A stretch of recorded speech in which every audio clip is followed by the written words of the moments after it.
as Alex Mannon for Chesterton will once again come up with the save. And who was that number? I believe that was number 11. That was Austin. Was that Austin King? Austin King. Yeah, so Austin King, and Chesterton once again working just outside the box, but has a lot of white jerseys down there. Goes to the middle. Nice pass.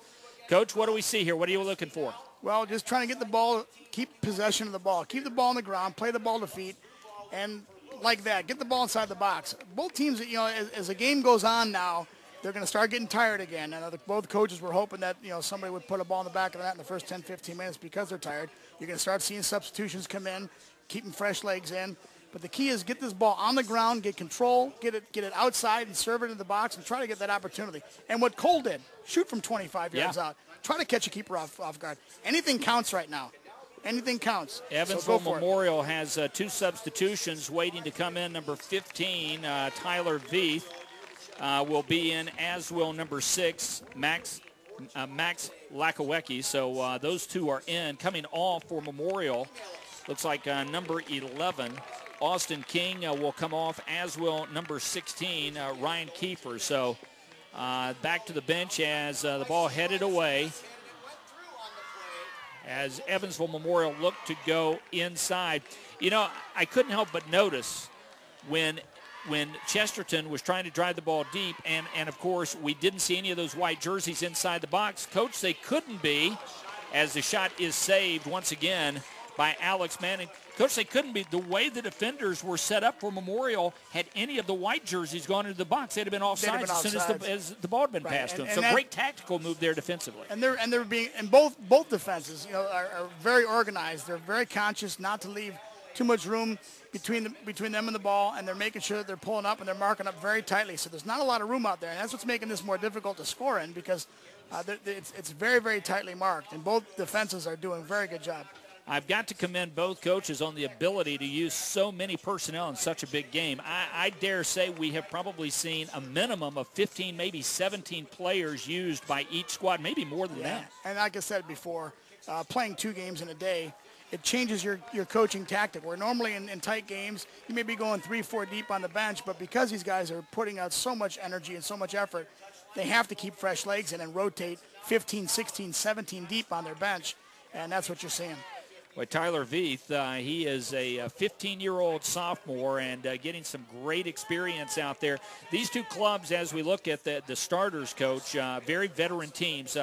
9 senior starters for Chesterton, 7 senior starters for Evansville Memorial. Both of these teams are going to be looking to reload next year because they're going to lose a lot of leadership. Absolutely, and what always happens though is you lose seniors, but they leave a legacy, and it catapults your program, and it keeps that tradition going. So I would be safe to say that both programs are going to be fairly in good shape for the next couple of years, even though they are heavily senior loaded.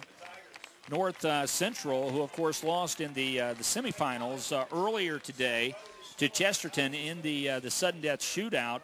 Coach, we're talking about a team that starts 2 freshmen. Yeah. North Central is going to be back for a lot of years to come. They're, once again, Jerry Little's program, and we've had so many great games and rivalries with North Central over the years, and Jerry's one of my dearest friends, coaching colleagues, and tremendous program. And I know they're disappointed right now, but they've got to hold their head high and know that they're playing for a great coach and a great program. Zach Braddock looking to shoot, and he's going to be wide to the left, tries to get the shot off and just didn't have the mustard on it that he needed as the ball sails wide to the left of the upright there in the goal. And the south end here, we are going to watch, once again, Alex Mannon place the ball, and let's see what he can do with this goal kick here. We saw him boot one about 70 yards in the first half. That's not bad. It's going to go about 60. And you want to try to get at least to midfield, past midfield would be the goal where you're trying to put the ball. And he actually put that one almost on the midfield stripe. So as Evansville Memorial will control on the right side, ball kept inbounds by number 19, Marcel Garcia, but picked up now by Chesterton. Fans will come to their feet as they watch Chesterton control the ball. Number 9, Alex Gordon, trying to work the left side. Ball, though, is picked up, kicked out of bounds, and the throw-in will come to Gordon. So we are shown now with 17 minutes of this second half in the books. Coach, 23 minutes remaining in this final boys soccer game of the 2007 season, and we still don't have a score. It's going to get more intense the next 20, 23, 22 minutes. It's going to get more intense, and it's going to come down to one mistake. Here's the throw by Chesterton, and it's going to be headed out. A great throw that time by number 10, Troy Houck, and the shot and the save.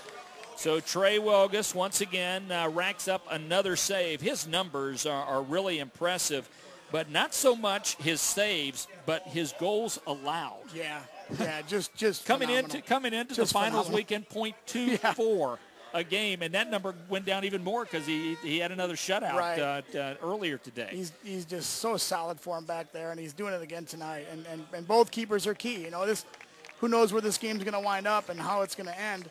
If it gets to a penalty kick situation, we're going to see some exciting action in the goal. Both of these guys have been tremendous. Well, Coach, while we watch this one, and we've got 22 minutes remaining, of course, this one's going to be settled. Someone is going to win here the state championship this evening, just as we saw North Central and Chesterton earlier today go to run through both overtime periods, a regular set of 5 penalty kicks, and then sudden death penalty kicks.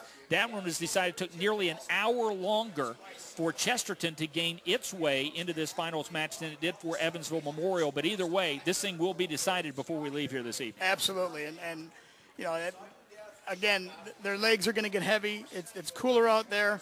The field is thick, as we talked about before. So it's going to come down to, you know, they got to be mentally focused right now. Stay concentrated, mark up, make sure you're in right position, and try not to make any mental mistakes at all. And you're just going to be halfway home when we finish this one, right, because you've got the girls game to do as well, as Penn and Indy Cathedral will square off on this same pitch. You talk about two young teams yeah, that are here in the finals. How impressive is that?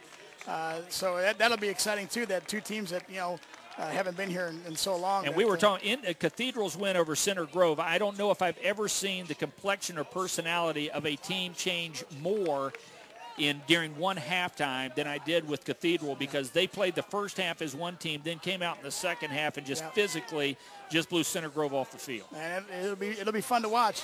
And there, nice effort.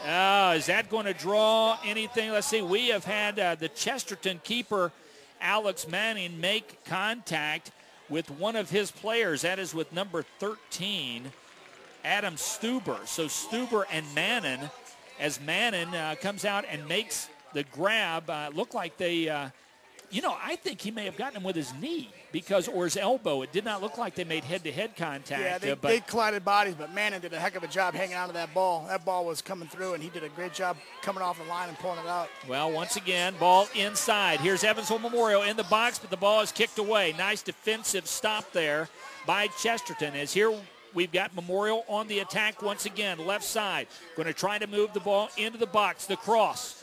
Will it go for naught? Well, let's see. Memorial still controls, and we've got the flag. Got a foul on Chesterton. Yep, so Chesterton's, it looks like number 11, Nick Hollingsworth. Is that right? No, is that right? No, it's number 9, I guess it was. Number 9, Alex Gordon, who drew the foul. The three-man wall, there's the shot, and it's good. The goal for Evansville Memorial with 19 minutes and 31 seconds to play. The shot came after the foul. The cross kick through the three-man wall. And, Coach, Evansville Memorial scores first, and that's a big one. And that's the kind of play that they've been looking for. Getting the ball outside, serving it in the air, won the 50-50 ball in the box, and drove it home. Just an outstanding goal, and they've opened this game up with 20 minutes to go. Who got the head on that?